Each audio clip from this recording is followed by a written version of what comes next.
Jungle.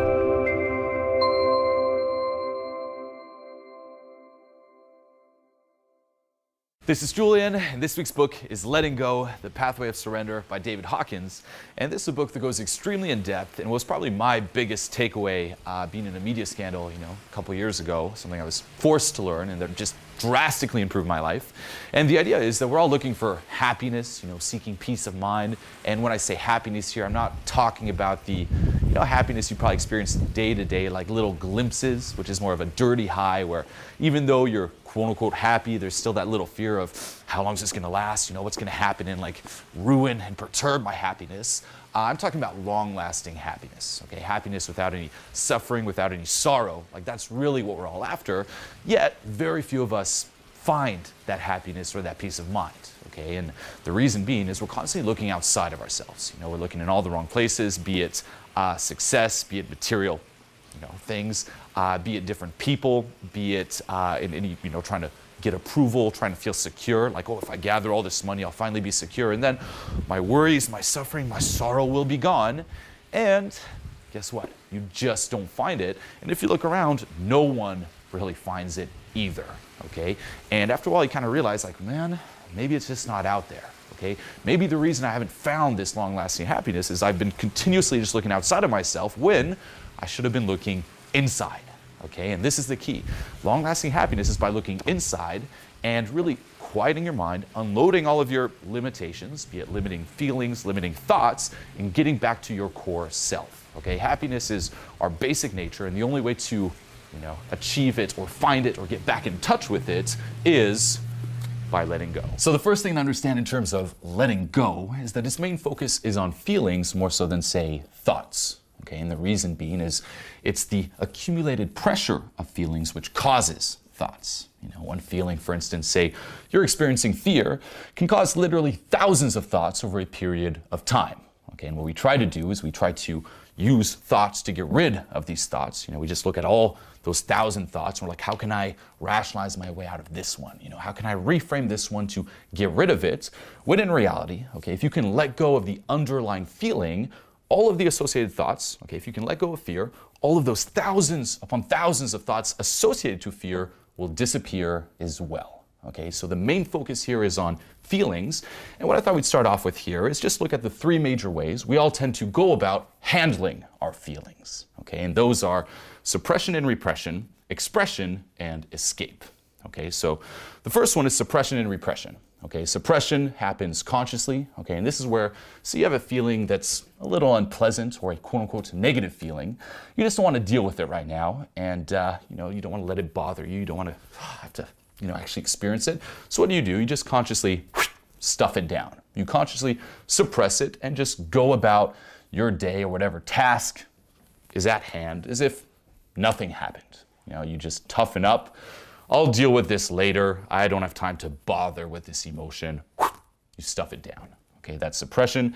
Repression happens unconsciously where there's so much, say, guilt or fear over the feeling that you don't even consciously experience it. It's immediately stuffed down. And what happens here is that over time these feelings accumulate, okay, and they form our subconscious. Okay, and our subconscious is simply all of the thoughts, all of the feelings that we're just too afraid to look at, we just don't want to deal with, and we just keep stuffing down. Okay, we all have this, and the two best methods our mind uses, let's just say to keep these feelings repressed, keep them stuffed down, is one, denial. Okay, we just deny that we have all this. Probably if you're watching this right now, you're like, I don't have anything that's suppressed or repressed. It's like, yeah, sure, I might keep them down for a little bit, but eventually I'll vent them out. My subconscious is clean. Not really, okay? You just kind of deny it's there. And the other method is projection, okay? Where you just project them onto the world and the people around you, okay? And he says here, if you're not willing to experience the feeling internally, you will experience it externally, okay? And I'm sure you can relate to this. Say you're really upset about something, you just really hold it down. You're like, okay, I'm over it, yet you get really mad at this person or at this situation, or something will pop up that'll allow you to, again, reface and continuously reface those feelings. Okay, so that's the first way, which obviously doesn't work. The second is expression.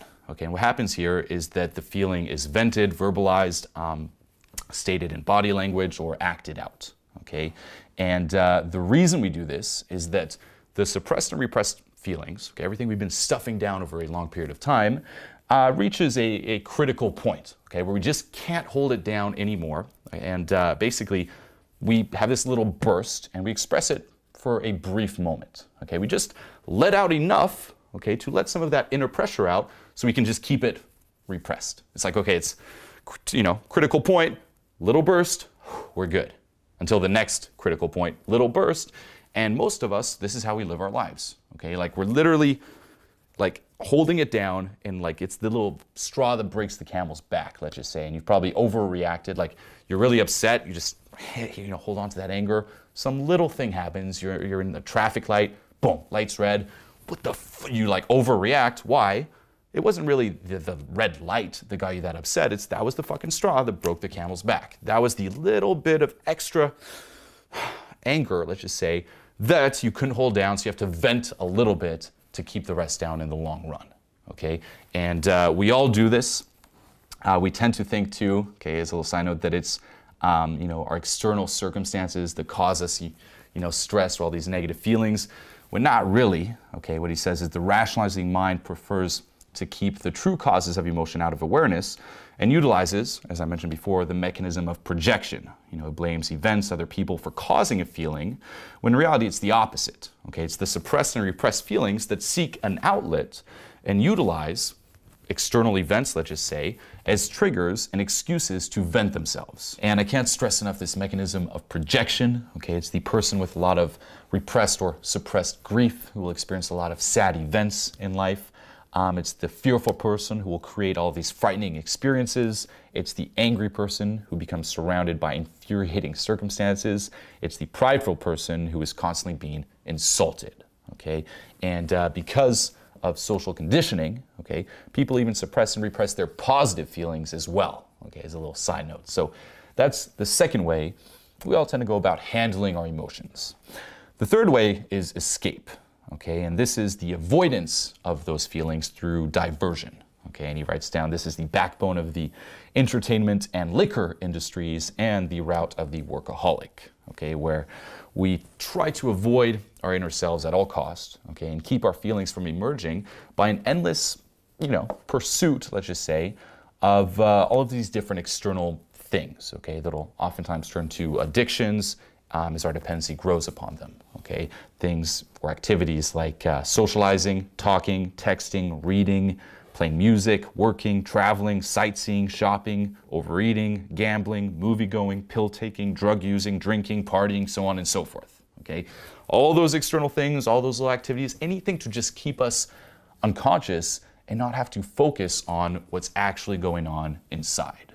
Okay, I remember even myself when I first moved to America. This is you know, 7 years ago. You know, at first it was like so traumatic. I'm like, oh, where am I? Where am I? And I remember spending the first probably week just going to the movies every day.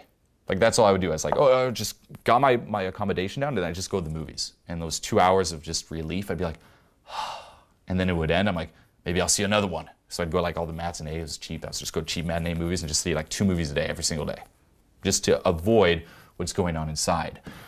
We do this with our cell phones. You know, this is my favorite example. Next time, say you're waiting for a friend, or say you have a meeting with someone, and let's just say you're there early or that person's late, how soon until you reach for your phone? You know, or after work, how soon until you get home and you just turn on the television, blast some music, go online? How often are you really just alone with your feelings, alone with your thoughts? Not very often. You know, we kind of create our lives in a way where we're just always unconscious, just always lost in activities. The same as he mentioned with, you know, being a workaholic. A lot of people are just like working, like next goal, to not have to experience what's actually going on inside. Okay, as I mentioned before, you know, many of these mechanisms of trying to escape are faulty. They're stressful. They're ineffective. They just don't work. Okay, and you actually tend to realize that after a period of time, like you're seeking all these external things, like maybe if I go drinking, maybe if I, you know, lose myself in external, you know, stimuli or pleasure, it'll finally take care of itself. Like maybe if I get enough money and more money, it never works, okay? It's like, oh, fuck, I got it, it didn't work, and here I still am. You know, that internal, those repressed and suppressed emotions are still there. I'm still not happy. Now here comes the fourth way of handling your emotions, and this is the way the book suggests, which is letting them go, okay? And the way this works is you tap into what you're feeling, okay? You tap into, you know, just what's going on inside, and as I mentioned before, do not focus on the thoughts, okay? Focus on the feeling itself, okay? Thoughts are endless and self-reinforcing, okay? That's important to understand too. They only breed more thoughts. You can't use thought to get rid of thought, okay? And pursuing thoughts can keep us occupied endlessly. He writes down here, it's like a goldfish in a bowl, okay? So don't focus on the thoughts when you go inside, focus on the emotions. And you can do this now, you know, you're watching this video. What's going on inside? How do you feel? Okay, and be honest with yourself. Let those emotions come up, okay? It's letting them come up, allowing yourself to have that feeling without resisting it, which you may be doing right now. You're like, I don't really want to let up what I'm feeling. What if there's more of that? Well, guess what? If there is more of that and you don't let it up, what's going to happen? You're going to stuff it down, okay? And if you're not willing to experience it and let it go, it's going to stay with you and you're going to continuously experience it in the external. So, what are you feeling right now? Don't resist it. Let it up. Don't fear it, and more importantly, don't judge it. Okay, don't view it as good, don't view it as bad. It's just a feeling, okay? And just bring it up and experience it. Stay with that feeling, okay? Acknowledge it, go into it, surrender to it, okay? And surrender all efforts to try to modify it in any way. It's what you're actually feeling. Really, try to turn off all thoughts. What are you feeling? Bring it up, okay? And simply just stay with it while acknowledging it and let it run its course. Just let it go, okay? Don't try to change it. Don't want to control it. Just let it go, and as long as it takes, just stay with that feeling, okay? And what you'll probably realize is sometimes within seconds, sometimes maybe a few minutes, maybe a little bit longer, at some point it'll just run its course and the energy behind it will be gone, okay? Now, maybe something else will pop up after that, and guess what? You just repeat the process of just letting it come up, staying with it, letting it run its course, and just letting it go, okay? Just like pulling tissues out of a box. Just keep pulling out, pulling out, pulling out, pulling out till ideally there's nothing left, okay? And what you'll experience here is every time you actually let it go, and you'll catch yourself resisting it massively. You're like, oh, it's up. You're like, oh, like, really let it go. You can't think your way out of it. Like, ideally even through breathing, you'll just feel immediately lighter, immediately clearer, and it'll just be like a lot of this pressure, like a sense of decompression, I would say, okay? You just let a little bit out. And again, sometimes another feeling may occur, and we'll talk about this. He talks about the scale of emotions where, you know, say you let go of, say, maybe guilt, maybe fear will pop in. You let go of fear, maybe anger will pop in, but the more you let go, the higher you move up, okay?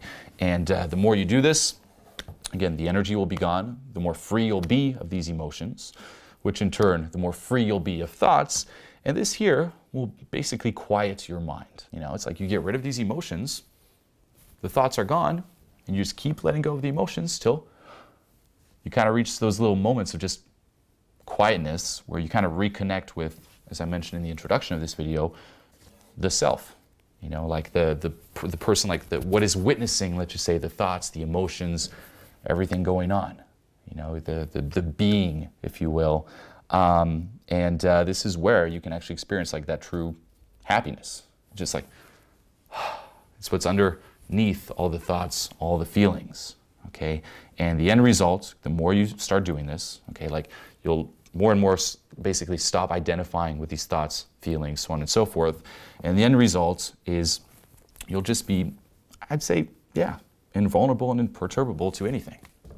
That's how you achieve that long-lasting happiness without any suffering, without any sorrow. And in terms of the progression, okay, as I mentioned before, he talks about the scale of emotions here, where at the bottom you have apathy, okay, and this is characterized by hopelessness. You know, it's like, I can't, who cares, what's the use? Okay, once you can let go of that, you'll move up to grief, okay, and this is where if only I had, you know, it's like mournful, I can't go on, a lot of self-pity. Once you can let go of that, you'll move up to fear, okay, and that's where you see danger everywhere. It's avoidant, defensive, preoccupied with security, possessive of others, jealous, anxious, vigilant. Okay, once you can let go of all that, you move up to desire. And that's the emotions all seeking gain, acquisition, pleasure, getting outside of oneself. And it's never satisfied. Once you can let go of all desire, you'll move up to anger. And this is the energy that basically this overcomes fear by force, threats, attack. It's irritable, explosive, bitter, volatile. It likes to get even, or I'll show you. Once you can let go of anger, you'll get to pride. And this is where my way is the best way. I need to feel better than or superior to others. And once you can let go of that, you'll finally get to courage. Okay, and at courage, this is the critical point that marks the shift from, say, negative to positive energy. Okay, everything below courage is destructive, and everything above is life supportive. Okay, and with courage, it's an energy that says, I can do it. It's determined, excited about life, productive, independent, and self-empowering. You move on, okay, you can still keep letting go. You'll move up to acceptance. This is the energy that's easygoing, laid back, flexible, free of inner resistance. You know, life is good, you and I are good. I feel connected. It meets life on life's terms. There's no need to blame others or blame life. You keep letting go, you'll move up to love. Okay, and this is a way of being that is forgiving, nurturing, and supportive. Okay, it does not proceed from the mind, rather it emanates from the heart. Okay, it focuses on the essence of a situation, not the details. It deals with wholes, not particulars. And once you keep letting go, you'll move up finally to peace. Okay, and this is experiences perfection, bliss, effortless, oneness.